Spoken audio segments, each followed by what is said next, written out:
Hello guys, welcome to episode 5 of Learning Chess Classics. In today's game, we have taken a game from 1894 between Schlechter with the white pieces and Wulff with the black pieces. Now in this game, why we have chosen this game is because over here we will learn about the typical bishop h7 sacrifice in the French defense, which is something that you all will see. So let us deep dive into this game.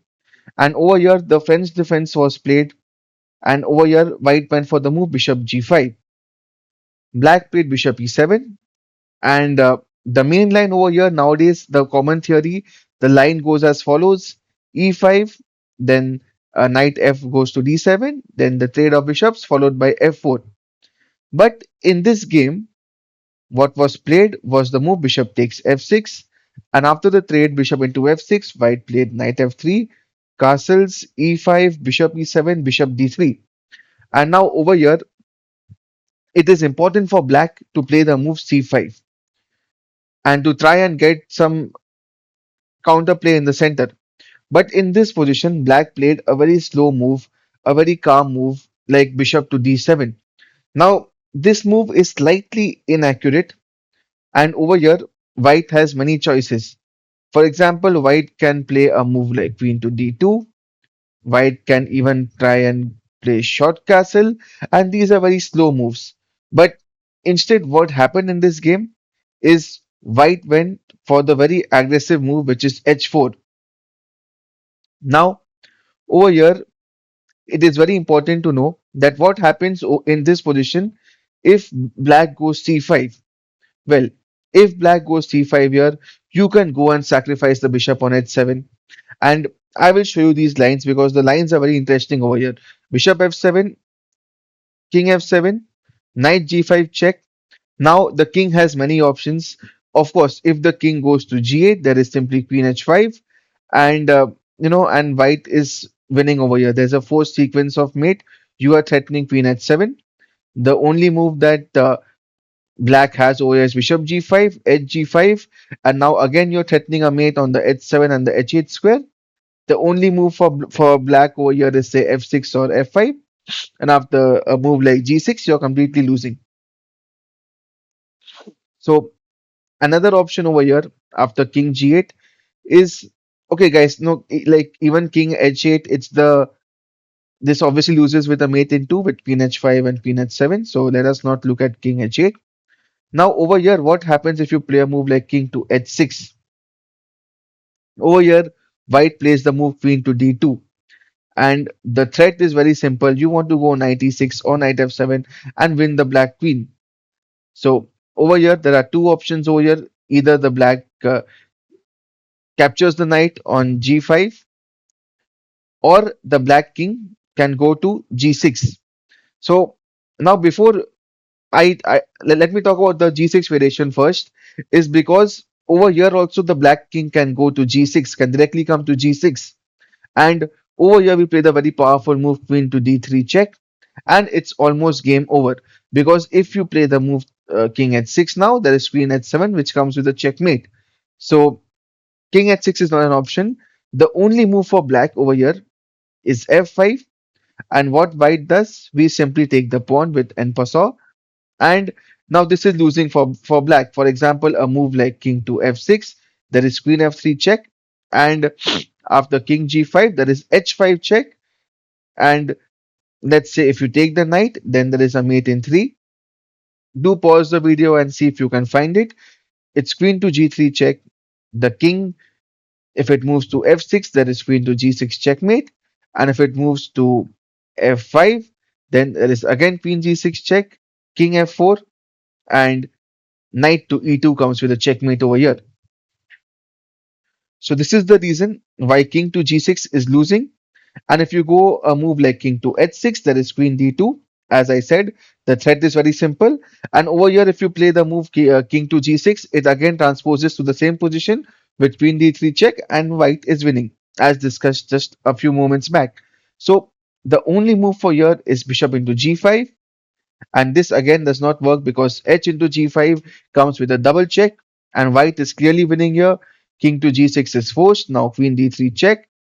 Now again, if you take the pawn on g5, there is f4 check, king to okay, king into f4 loses to queen f3 check, followed by and no mate follows. There is like let's say a move like king g5, queen g3 check, king f5, and the very beautiful mate over here. You can even go short castle and mate black over here.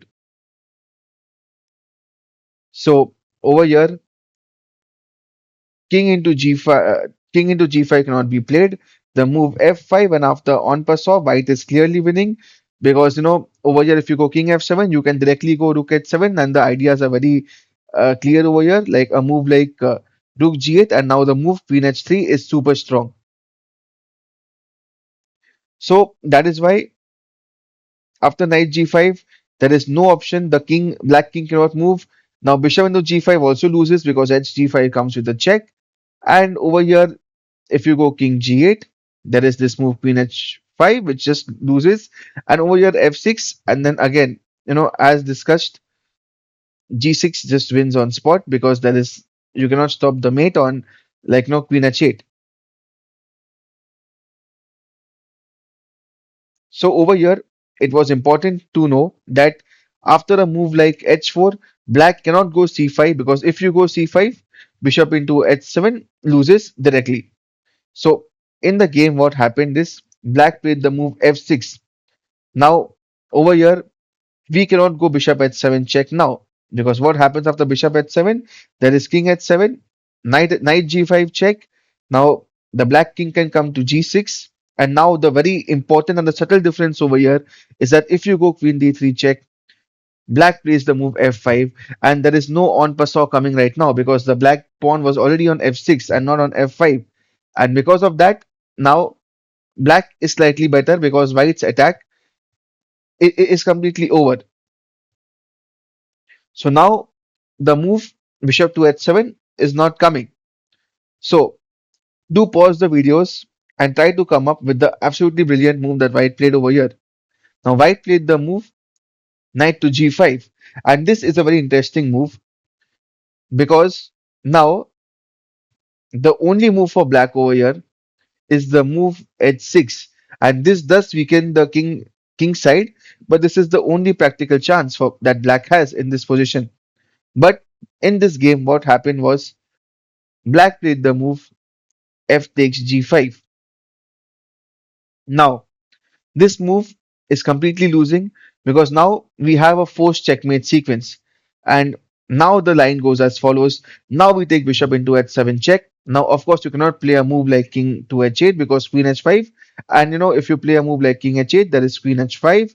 And after, let's say, a move like rook to f4 or something, there is simply bishop g6 check, and this mate follows. So after bishop into uh, h7, if you play king into h7, there is okay. Now it is important to know that queen h5 check over here does not work because after king g8, h into g5, now you have this move rook to f5, stopping this pawn from moving because this is pinned. So over here, what do? You first play the move h into g5 check. Now when the king goes to g8, you play the move rook to h8 check. And guys, this is what happened in the game. Rook h8 check, the rook was sacrificed. And if you go king into h8, there is queen h5 check, followed by g6, and white is completely winning. So the king went to f7. But again, over here, there is the powerful move queen h5 check, g6, and after queen h7 check, king e8, queen into g6 is a checkmate. So over here in this game, we saw that how black played a very I would say it's not a bad move over here, but it's a very slow move, and then white immediately launched the attack over here with the move h4. Now black was unable to defend accurately, and over here what I wanted you to actually know is that if over here black tries to play in the center by playing the move c5, so over here with c5 bishop h7, this is just winning for white. So black played the move f6 over here, and this is where the beauty of the game lies with the move knight to g5. And here you have to be very accurate because the only good moves over here are f5 and h6, and h6 is the only move that actually equalizes. And this is not an easy move to play in such a position, where you are completely weakening your king side. The white queen is active. He's ready to jump in the game anytime. The knight is well placed, like on g5. Of course, you can get it back to f3. You can play knight f7. There are a lot of moves, but in this position, the bishop is like a beast. The queen is ready to jump into the attack. The rook, is well placed. And after a move like h4, there are often ideas of some rook lift like rook h3, rook g3. So h4 was a good move. Black played the move f6, and your white played the brilliant move knight g5, which is a very strong move. And it was in this position that black actually blundered by taking the knight, and over here bishop h7. This just wins on spot because, as discussed, you cannot go king h8, and even if you go king f7 directly, there is queen h5 check, and after a move like g6, there is simply queen g6, which comes with a checkmate.